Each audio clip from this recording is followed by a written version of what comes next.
Hello. So good morning to all of you. आप good evening है ना। Evening में जाता है ना वीडियो, तो वीडियो रिकॉर्ड होता है तो इवनिंग के लिए, बेशक मॉर्निंग हो या कुछ भी। ठीक है। तो good evening to all of you, आप सभी का स्वागत है सिलेक्शन अड्डा में। मैं हूं देवी सिंह।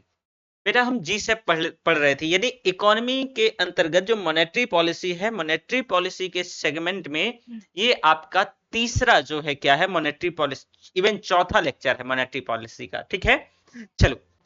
अब हमें जो है ना, पिछले लेक्चर में याद करो हमने क्या क्या पढ़ा था। पिछले लेक्चर में जहां तक मुझे याद है, एक मिनट रुक जाना। पिछले लेक्चर में हमने ऑपरेशन ट्विस्ट, ओएमओ इससे पहले पढ़ा था, फिर ऑपरेशन ट्विस्ट पढ़ा था, है ना। अभी इसमें हमें क्या पढ़ना है, जी सैप। ये दरअसल जी सैप है क्या, थोड़ा सा पहले से जानो। देखो, अगर जी सैप की बेटा बात करते हैं ना हम, जी सैप की अगर हम बात करें, तो ये फाइनेंस ईयर, एक मिनट इसको थोड़ा मोटा कर लेते हैं, है ना। ये फाइनेंस ईयर 2000 चल रहा है अच्छे से। अच्छा, दूसरा कलर ले लेते हैं, बेहतर रहेगा, है ना। तो कलर आप रख लेते हैं ये रेड। तो 2000 जो है 21-22 में जो है पहली मौद्रिक नीति समिति की बैठक में आरबीआई ने जी सैप 1.0 की घोषणा करी। बेटा, इसका सबसे पहले जो छोटे मोटे एग्जाम हैं, छोटे मोटे एग्जाम में, जैसे इवन पीसीएस के एग्जाम में भी वो कई बार जो है आपसे पूछ लेता है कि इसका फुल फॉर्म क्या है।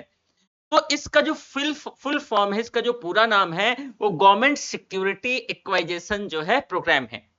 अब होता क्या है कि आरबीआई जो है, रिजर्व बैंक ऑफ इंडिया, यानी जो आरबीआई है, इसके अंतर्गत एक फाइनेंस ईयर में, जो एक फाइनेंस ईयर है, एक वित्तीय वर्ष है, एक फाइनेंस ईयर में, एक वित्तीय वर्ष में कितनी सरकारी प्रतिभूतियों को, ये पहले से ही डिसाइड हो जाएगा, कितनी सरकारी प्रतिभूतियों को क्या करेगी,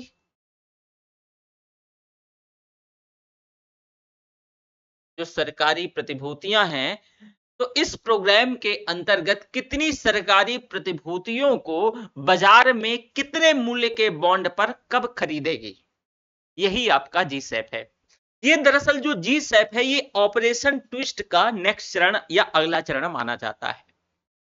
अब इसमें है क्या कि बड़ा सिंपल सा समझना है कि जी सैप के अंतर्गत जो केंद्रीय बैंक है अर्थात आरबीआई है, ये पहले से ही जो है वायदा कर लेती है, जो पहले से क्या कर लेगी, वायदा कर लेगी, बता देगी, पहले से वायदा कर लेगी, बता देगी कि कब और कितने मूल्य का बॉन्ड क्या करेगी, मार्केट से खरीदेगी। ये पहले से ही बता दिया जाएगा, एक फाइनेंस ईयर में कितने मूल्य वर्ग के बॉन्ड और कब कब कैसे खरीदा जाएगा। यही पूरी प्रक्रिया क्या है, जी सैप है बेटा। ठीक है, तो ये आप जान गए। आगे देखो जरा, सबसे मोस्ट इंपॉर्टेंट बैंक रेट। ये बैंक रेट क्या है, देखो पहले इसे समझने का प्रयास करो। देखो, जो बैंक रेट है ना, यहां पे कर लेते हैं, है ना। दिख रहा है, नहीं दिख रहा होगा, बैंक रेट। चलो दिल बना लो, दिल ठीक रहेगा। तो बैंक रेट की पहले जो परिभाषा, परिभाषा और इसका उद्देश्य, उद्देश्य यानी परिभाषा और उद्देश्य क्या होते थे, डिफरेंट थे। अब जो है, अभी वर्तमान में ये पहले की दशा है, पहले डिफरेंट थे, अभी वर्तमान में क्या है, इसकी जो परिभाषा है, परिभाषा है, इसका जो उद्देश्य है, परिभाषा और उद्देश्य वो क्या हो गए हैं भाई, बदल गए हैं। परिभाषा और उद्देश्य क्या हो गए हैं, बदल गए। अब कैसे परिभाषा और उद्देश्य बदल गए हैं, पहले क्या परिभाषा होती थी, उद्देश्य क्या होता था, जरा समझने का प्रयास करो। देखो, जो बैंक दर है, बैंक रेट है, बैंक रेट, यह वह दर हुआ करती थी, यह वह दर हुआ करती थी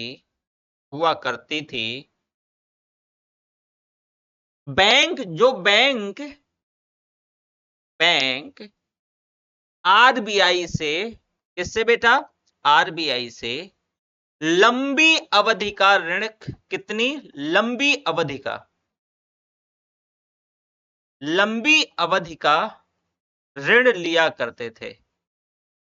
तो जिस दर पर लिया करते थे, जिस दर पर लिया करते थे, उस दर को बेटा बैंक रेट कहा जाता था। क्या कहा जाता था? बैंक रेट कहा जाता था। अब यहां पर एक क्वेश्चन आता है कि सर लंबी अवधि का मतलब क्या है? तो यहां पर 90 डेज से ऊपर, 90 डेज से ऊपर। वापस से सुनो, पहले बैंक दर क्या हुआ करता था? बैंक दर वो दर हुआ करती थी जब कोई बैंक आरबीआई से लंबी अवधि का अर्थात 90 दिनों से ज्यादा काल ऋण लिया करती थी। तो जिस दर पे जो लोन है वो जो लिया जाता था आरबीआई से, उस दर को बैंक रेट कहा जाता था। ये तो इसकी डेफिनीशन हुआ करती थी। अब इसके डेफिनीशन के साथ साथ बेटा जो उद्देश्य है, पर्पज, उद्देश्य, तो उद्देश्य क्या होता था जरा समझना, मैं आप ही से पूछ रहा हूं कि अगर ये क्या है, वापस से एक बार रिकॉल करो भाई, ये मॉनेटरी पॉलिसी के अंतर्गत मात्रात्मक उपकरण है। मॉनेटरी पॉलिसी के माध्यम से केंद्रीय बैंक अर्थात आरबीआई अर्थव्यवस्था में पैसे को नियंत्रित करने का प्रयास करते थे कि अगर मान लो मुद्रास्फीति है तो पैसे को सक करेगी, या अगर मान लो कि आर्थिक समृद्धि पर प्रतिकूल असर पड़ रहा है, यानी अर्थव्यवस्था में तरलता नहीं है, तो पैसे को पंप करेगी। तो भाई इसका यानी उद्देश्य क्या था? तो जरा समझो कि अगर मान लो इन्फ्लेशन होता, इन्फ्लेशन होता मतलब केस नंबर 1, ऐसे समझो, केस नंबर 1 इन्फ्लेशन होता मतलब तरलता होती। तरलता होती मतलब कि मार्केट में पैसा अधिक था। पैसा अधिक था तो पैसे किसकी जरूरत है? सोखने की जरूरत है, सोखने की जरूरत है। तो अगर मान लो बैंक रेट के तौर पे एक उपकरण था आरबीआई के पास, तो क्या करती? तो वह तुरंत क्या करती कि जो बैंक रेट है, भाई ये पैसे सोखने की जरूरत थी, ठीक है, तो जो बैंक रेट है जरा समझना, बैंक रेट को बेटा महंगा कर देती। बैंक रेट को क्या कर देती? महंगा कर देती। जरा समझो कि बैंक रेट को महंगा कर देती। अब बैंक रेट बेटा महंगा हो जाएगा, प्लीज नोटिस दिस पॉइंट, कि अगर बैंक रेट महंगा हो जाएगा तो बैंकों को क्या होता? जो बैंक थे, बैंकों को जो ब्याज दर में जो लोन है, जो ऋण है, जो लोन है, वो महंगा मिलता। क्या मिलता? महंगा मिलता। जब महंगा मिलता तो बैंक क्या करते? बैंक इस पैसे को जो उपभोक्ता को देते, वो महंगी ब्याज दर पे देते। उपभोक्ता को महंगी ब्याज दर पे देते, जो है महंगी ब्याज दर पे देते, ब्याज दर पे देते। तो बताओ उपभोक्ता पैसा लेने से कतराता कि नहीं कतराता? कतराता। अवॉइड करता कि नहीं अवॉइड करता? अवॉइड करता, कतराता। और अगर ये पैसा लेने से कतराता, अवॉइड करता, तो बताओ जो अर्थव्यवस्था में, आप जरा सोचिए कि अर्थव्यवस्था में पैसा कम जाता, यानी तरलता कम होती। तरलता कम होती तो मतलब क्या है कि जो उद्देश्य था कि मुद्रास्फीति को कम करना था, वो क्या होती? मुद्रास्फीति कम होती। दरअसल इस चीज को ध्यान रखना, ये दरअसल क्या होता था बेटा, उद्देश्य था। अगर आपसे पूछा जाए तो ऐसे इसका प्रयोग कर सकती थी। आज भी इस रेफरेंस में क्वेश्चन बना सकती है। ठीक है, वापस से सुनो केस नंबर 1। अब जैसे कि केस नंबर 2, मान लो केस 2 ले लेते हैं, ऐसी भी संभावना है।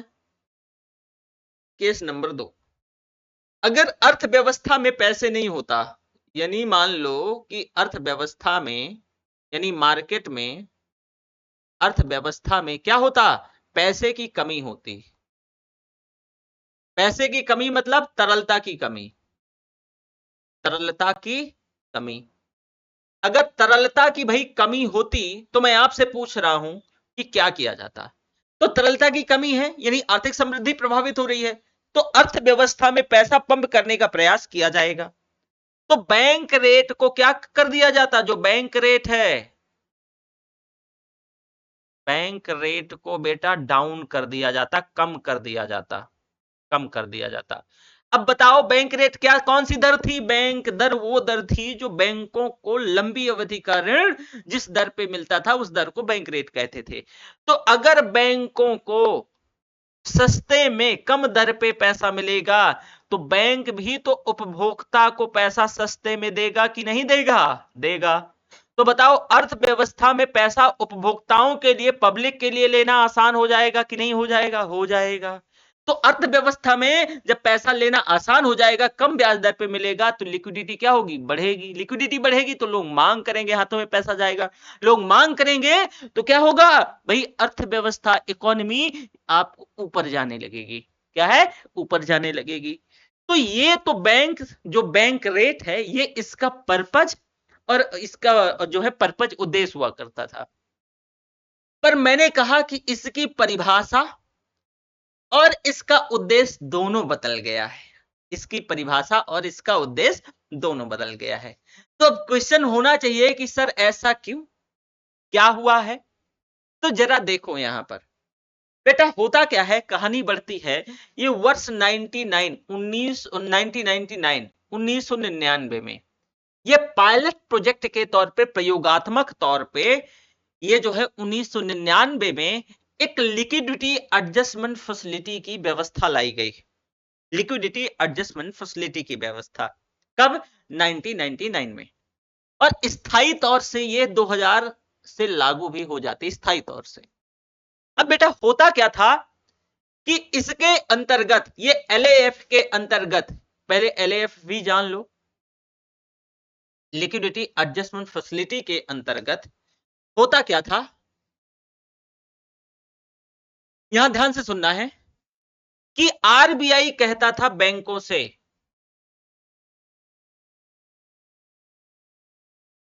आरबीआई किसे कहेगा, बैंक से कहेगा, बैंकों से कहेगा, बैंकों से कहता था, मतलब अब कह रहा है कि जिनके पास पैसा है,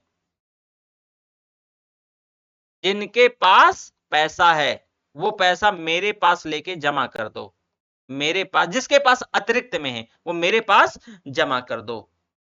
मैं तुमको क्या दूंगा, मैं तुमको उस पैसे पर ब्याज दूंगा, मेरे पास लेके जमा कर दो, मैं उस पैसे पर आपको ब्याज दूंगा। कौन कह रहा है, ये जो है आरबीआई दरअसल बैंकों से कह रही है कि जिनके पास अतिरिक्त में पैसा है, सरप्लस में पैसा है, वो हमारे पास जो है आके जमा कर दें। तो अब ध्यान से सुनना, तो उनको क्या मिलेगा, ब्याज मिलेगा। साथ में आरबीआई ये भी अनाउंस कर रहा है कि जिसको जो भी पैसे चाहिए, पैसे, वो ले भी ले। तो इसके अंतर्गत जो रेपो दर है और रिवर्स, अब देखो ये लिक्विडिटी एडजस्टमेंट फैसिलिटी, ये एलएएफ की व्यवस्था लाई जाती है। किसकी बेटा, एलएएफ, लिक्विडिटी एडजस्टमेंट फैसिलिटी की व्यवस्था लाई जाती है।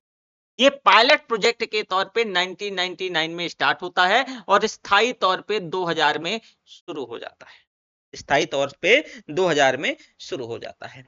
कहानी यूं है, होता क्या है कि एलएएफ के अंतर्गत, लिक्विडिटी एडजस्टमेंट फैसिलिटी के अंतर्गत आरबीआई कहता है, आरबीआई कहता है कि जिनको पैसे चाहिए और जिनको पैसे लेने हैं, तो जिनको पैसे चाहिए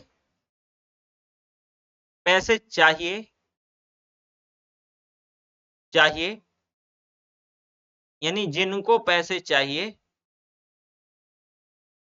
चाहिए वो पैसे ले लें, ठीक है। तो मान लो कि यहां पर बैंक आया, पंजाब नेशनल बैंक को पैसे चाहिए, तो पंजाब नेशनल बैंक गया आरबीआई के पास।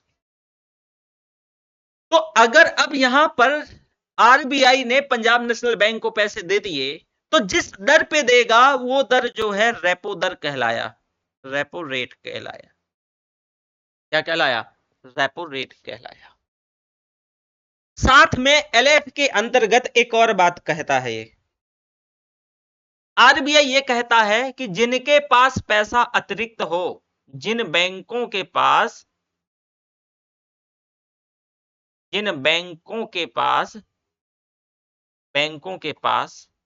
पैसा अतिरिक्त हो, पैसा सरप्लस में हो या अतिरिक्त हो, पैसा क्या हो? सरप्लस में हो या अतिरिक्त हो, तो वो जमा कर दो। क्या कर दो? जमा कर दो। तुम जमा कर दोगे तो हम तुमको क्या देंगे? ब्याज देंगे। कौन कह रहा है? आरबीआई कह रहा है। तुमको क्या देंगे? ब्याज।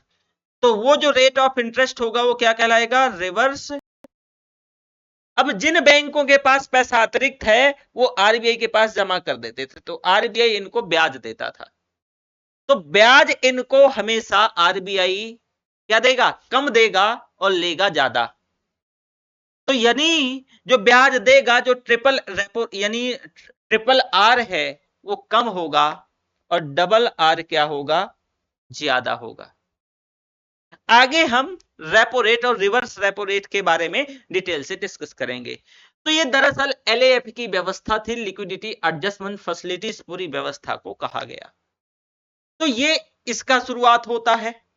तो इसका जैसे शुरुआत होता है, एलएएफ आता है, तो जो दरअसल बेटा बैंक रेट है ना, बैंक रेट, इसका महत्व हो जाता है खत्म। अब इसका जब महत्व घट जाता है तो आरबीआई ने इसकी उपयोगिता जो है वो क्या कर दी? परिवर्तित कर दिया, बदल दिया। इसकी उपयोगिता आरबीआई बदल दी। अब इसका प्रयोग बैंक रेट का क्या है कि अगर अब जो है, मान लो, याद करो मैंने सीआरआर और एसएलआर बताया था। मैंने आपसे कहा था कि जो सीआरआर और जो एसएलआर है, अगर आप उसको मेंटेन नहीं करोगे या मेंटेन नहीं करते हो तो होगा क्या कि आरबीआई बैंकों पर पेनाल्टी लगाएगी और हाई पेनाल्टी रहेगी। वही जो पेनाल्टी का बेटा आधार है, अगर कोई बैंक सीआरआर और एसएलआर को मेंटेन करने में चूक जाए तो उसको जो है बैंक रेट, ये आधार है जो कि 6.75% है, इस आधार पर उस पर पेनाल्टी लगाई जाएगी। तो अब बैंक रेट की परिभाषा और इसका उद्देश्य पूरी तरीके से बदल गया है। अब जो है बैंक रेट जो है, जैसे पहले इसका एक्चुअल में काम था, अब वैसे काम नहीं है। अब इसका जो है परिभाषा और इसका जो है क्या है, यानी उद्देश्य, दोनों बदल गया है। तो आप यहां पर लिक्विडिटी एडजस्टमेंट फैसिलिटी एलएएफ भी समझ गए कि एलएएफ कैसे होता था, ये पूरी व्यवस्था भी जान गए, और इसके साथ साथ आप जो है बैंक रेट को भी समझ लिए। आगे आ जाओ, रेपो रेट। रेपो रेट, अब देखो ध्यान से समझना कि रेपो रेट क्या है। यानी रेपो रेट वह ब्याज दर है जिस पर एक बैंक आरबीआई से कम अवधि का ऋण प्राप्त करता है। यहां पर कम अवधि का मतलब बेटा 19 डेज है। क्या है? 19 डेज है। तो वर्तमान में इसकी जो दर है वो 6.5% है, ये ध्यान रखना। ऐसे समझो कि अगर कोई पूछे कि रेपो रेट क्या है, रेपो दर या रेपो रेट, रेपो रेट, तो रेपो दर वह ब्याज दर है, ये क्या है? वह ब्याज दर है, ब्याज दर है जब कोई बैंक, जब कोई बैंक, जब कोई बैंक यानी लघु अवधि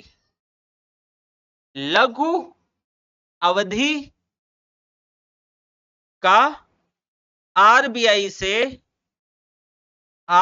से ऋण लोन लेता है। तो जो आरबीआई है जो ब्याज चार्ज करता है, ब्याज क्या करता है, चार्ज करता है, ब्याज चार्ज करता है, उसको क्या कहते हैं, जो ब्याज है जो चार्ज करी जाती है, आरबीआई जो ब्याज को क्या करता है भाई, चार्ज करता है, उसको रेपो रेट कहा जाता है, रेपो रेट कहा जाता है। तो ये भी ध्यान रखना। अब बेटा इसका इंपैक्ट क्या होगा, ये तो एक सामान्य सी इंफॉर्मेशन है, इसका दरअसल इंपैक्ट क्या होगा। अब यहां पर एक टर्म बताया लघु अवधि, मतलब 90 डेज, 90 दिन, ध्यान रखना 90 डेज। इसका इंपैक्ट देख लो, ये बहुत जरूरी है। देखो यहीं से दरअसल क्वेश्चन बनेगा, इंपैक्ट या प्रभाव। आप बताओ, मैं आपसे पूछ रहा हूं कि अगर अर्थव्यवस्था में पैसा बहुत अधिक है, यानी पैसा तरलता अधिक है, तो अगर तरलता अधिक है, अगर तरलता अधिक है अर्थव्यवस्था में, तो अब पैसे सोखने की नीड है। अब पैसे सोखने की नीड है, तो क्या किया जाए रेपो दर के साथ, कि पैसे अर्थव्यवस्था से सोख लिए जाएं, या फिर जो है तरलता को अर्थव्यवस्था में कम कर दिया जाए। तो बेटा अगर रेपो दर को क्या कर दिया जाएगा, रेपो दर को बढ़ा दिया जाएगा, रेपो दर को क्या किया जाए, अगर बढ़ा दिया जाए, तो बैंकों को पैसे लेने में मुश्किलात होगी, मुश्किलें होंगी। क्यों महंगा, इनको शॉर्ट टर्म का यानी लघु अवधि का पैसा महंगा मिलेगा। और जब पैसा इनको शॉर्ट टर्म का महंगा मिलेगा, तो ये भी तो पब्लिक को पैसा उपभोक्ताओं को महंगी दर पे देंगे। और जब ये भी उपभोक्ताओं को महंगी दर पे पैसा देंगे, तो पैसा उपभोक्ता लेने से क्या करेगा बेटा, कतराएगा। और जब पैसा उपभोक्ता लेने से कतराएगा, तो ऑब्वियस है कि जो अर्थव्यवस्था में जो है लिक्विडिटी, वो क्या होगी, कम होगी। अगर अर्थव्यवस्था में लिक्विडिटी कम होगी, तो बताओ मुद्रास्फीति जो इन्फ्लेशन है वो क्या होगी, कम होगी कि नहीं होगी, बिल्कुल कम होगी। ठीक है, तो रेपो दर को बढ़ा दिया जाए। अगर अपोजिट कंडीशन है, केस नंबर 2, अपोजिट कंडीशन क्या है कि अर्थव्यवस्था में पैसा ही नहीं है, स्थिति बहुत ज्यादा खराब है, स्थिति इतनी खराब है भाई कि भाई जो है अर्थव्यवस्था में पैसे पंप करने की नीड है, तो आरबीआई तुरंत रेपो दर को कम कर देगी, ताकि आरबीआई से सस्ते में आसानी से बैंकों को पैसा कम अवधि का मिलने लगे। और जब बैंकों को कम अवधि का पैसा आसानी से सस्ते में मिलेगा, तो बैंक भी सस्ती ऋण दर पे पैसा लेंड करेंगे। और जब बैंक भी सस्ते दर पे पैसा लेंड करेंगे, पैसा देंगे, तो मैं आपसे पूछता हूं कि बैंक भी तो पब्लिक को सस्ते दर में पैसा देंगे, तो मांग बढ़ेगी, और मांग बढ़ेगी तो वापस से वही आगे चीजें बढ़ेंगी। तो ये दरअसल क्या है, जो है इसका इंपैक्ट है। और रेपो दर को भी बेटा 2 भागों में बांटते हैं, एक ओवरनाइट रेपो होता है, एक टर्म रेपो होता है। ओवरनाइट रेपो का मतलब यहां पर यह है कि अगर मान लो आरबीआई से बैंकों को मात्र 24 घंटे की पैसे की नीड है, कितने, 24 घंटे की, तो एक दिन की अवधि के लिए बोलते हैं ओवरनाइट रेपो। ओवरनाइट रेपो जो दर है, जो रेट ऑफ इंटरेस्ट है, उसको ओवरनाइट रेपो रेट बोलेंगे, जिस दर पे जो है इंटरेस्ट चार्ज किया जाएगा। लेकिन यहां पर जो है ऋण की जो परिपक्वता की अवधि है, वो मात्र 24 घंटे की होगी। ठीक है, अब इंपॉर्टेंट बात एक ये, दूसरा, यहां पर कोई बैंक कितना पैसा प्राप्त कर सकता है। मान लो पंजाब नेशनल बैंक है, पीएनबी है, क्या है, पीएनबी है। अब पीएनबी को पैसे चाहिए। अब मान लो कितना प्राप्त कर सकता है, तो 0.25% से ज्यादा पीएनबी पैसे प्राप्त नहीं कर सकता। मतलब कि अगर पीएनबी की जमा राशि 1 रुपए है, तो पीएनबी अगर चाहता है कि उसको ओवरनाइट के अंतर्गत कुछ पैसे चाहिए, तो पीएनबी मात्र 0.25% क्या है, पैसे प्राप्त कर सकता है। तो ये दरअसल ये ध्यान रखना है, ठीक है। यानी कितना, 0.25% ही ये 0 पॉइंट है, ठीक है, ये 0.25%। इससे ज्यादा पैसे आप प्राप्त नहीं कर सकते टोटल जमा राशि का, ठीक है। आगे देखो, फिर है बेटा टर्म रेपो। टर्म रेपो क्या है, इसके अंतर्गत अब ये टर्म रेपो में उसमें 24 घंटा है। अब यहां पर जो है इसकी परिपक्वता की अवधि 7 दिनों से 90 दिनों तक की होगी। क्यों, क्योंकि रेपो का ही जो है मैंने बताया था, रेपो को 2 भाग थे, तो ये 7 दिनों से 90 दिनों तक। अब यहां पर जो मेच्योरिटी पीरियड है ये 90 दिनों से ज्यादा का नहीं हो सकता, ये 90 दिनों से ज्यादा का नहीं हो सकता। इसके तहत बैंक जो है अपनी कुल जमा राशि का 0.75% इसके बराबर ऋण प्राप्त कर सकता है। कितना, 0.75%। वापस से सुनो, मैंने आपको बताया repo, repo rate. Repo rate को 2 भागों में, एक ओवरनाइट रेपो, ओवरनाइट रेपो, और दूसरा है बेटा term repo, term repo, term repo. Overnight repo का मतलब क्या है, जरा समझो। यहां पर ओवरनाइट रेपो का तात्पर्य या मतलब ये है कि भाई मात्र 24 घंटे के लिए ही आरबीआई किसी बैंक को पैसा दे सकती है, और यहां पर जो पैसा प्राप्त होगा वो टोटल एनडीटीएल का 0.25% से ज्यादा धनराशि नहीं प्राप्त होगी। अभी एक और बात बताऊंगा कि यहां पर जब आप जो है पैसा लोगे बैंक से, बैंक पैसा आरबीआई से लेगा, तो बैंक को कुछ गिरवी रखना पड़ेगा, गिरवी रखना पड़ेगा। जो गिरवी रखी गई वस्तु या उसका मूल्य है वो 105% के बराबर होना चाहिए, 105% के बराबर होना चाहिए। कि फॉर एग्जाम्पल कि अगर मान लो 0.25% 100 रुपए के बराबर है, तो कम से कम 105 रुपए की जो है 105 रुपए की संपत्ति गिरवी रखनी पड़ेगी। टर्म रेपो में क्या है आपका कि यहां पर जो मेच्योरिटी पीरियड है वो 7 दिन, 14 दिन, 21 दिन, इसी तरह 90 दिनों तक का हो सकता है, इससे ज्यादा का नहीं हो सकता। यहां पर जो पैसा है किसी बैंक को वो टोटल एनडीटीएल का 0.75% से ज्यादा नहीं मिल सकता, इससे ज्यादा नहीं मिलेगा, इतना ही पैसा मिलेगा। कितना, 0.75%, इससे ज्यादा नहीं मिलेगा। और यहां पर भी बैंक को 105% के बराबर की जो है संपत्ति गिरवी रखनी पड़ेगी। ये टर्म रेपो के अंतर्गत है। अब मैं ये मान के चलता हूं कि ये चीज आप समझ लिए, यहां कोई डाउट नहीं है। थोड़ा सा इसका इंपैक्ट बेटा देखो कि इसका जो है इंपैक्ट क्या होगा। अच्छा एक काम करते हैं, ये रेपो तक ही रखते हैं, क्योंकि रिवर्स रेपो जो है हम कल पढ़ेंगे, और इसके आगे की जो बातें हैं वो चीजें कल की क्लास में देखेंगे। तो आज का क्लास यहीं तक, हम फिर मिलते हैं। Thank you, bye bye.